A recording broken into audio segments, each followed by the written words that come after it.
سید مرشدی سید الاولیاء حضرت داتا علی حجویری رحمۃ اللہ علیہ فرماتے ہیں، جب تم اللہ رب العزت سے دعا مانگو، اپنی حاجت کے لیے اپنی فریاد پیش کرو، تو اللہ کے احسانات اللہ رب العزت کو گنوایا کرو کہ اللہ تو نے یونس علیہ السلام کو مچھلی کے پیٹ سے نکالا، اے اللہ تو نے ابراہیم علیہ السلام کو آگ میں بچا کے رکھا، اللہ تو نے موسیٰ علیہ السلام کو فرعون سے بچایا، پھر دریا سے بچایا اور پھر فرعون کو اسی دریا میں غرق کیا، اے اللہ تو نے نوح علیہ السلام کو طوفان نوح سے بچایا، اور اے اللہ تو نے ایوب علیہ السلام کو ایسی بیماری سے صحت عطا فرمائی اور ایسی صحت دی اپنے فضل اور کرم سے جس کی امید نہ تھی، اور اے اللہ تو نے انبیاء علیہ السلام اور اپنے نیک بندوں پر کتنے احسانات کی،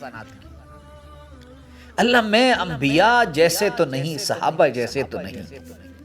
اے اللہ مگر میں تیرے محبوب صلی اللہ علیہ وسلم کا ایک ادنا سا امتی ضرور ہوں، اے اللہ شفیع معظم امام الانبیاء صلی اللہ علیہ وسلم کے صدقے میری دعائیں قبول فرما۔ تو میرے بھائیوں، یہ اللہ سے مانگنا، اللہ سے مانگنا، اللہ سے مانگنے پہ اللہ خوش ہوتا ہے، اور اللہ کی نعمتیں بے شمار ہیں،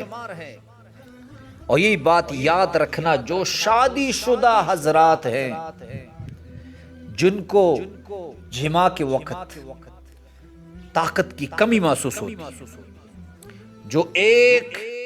بیوی کی خواہش پوری نہیں کر سکتے، تو یاد رکھنا عرب چار بیویاں رکھتے ہیں، پھر بھی ان کی خواہشات پوری نہیں ہوتی، تو ایک چیز وہ کھاتے ہیں عربی لوگ کہ وہ دودھ کے ساتھ بھنے ہوئے چنے کھاتے ہیں،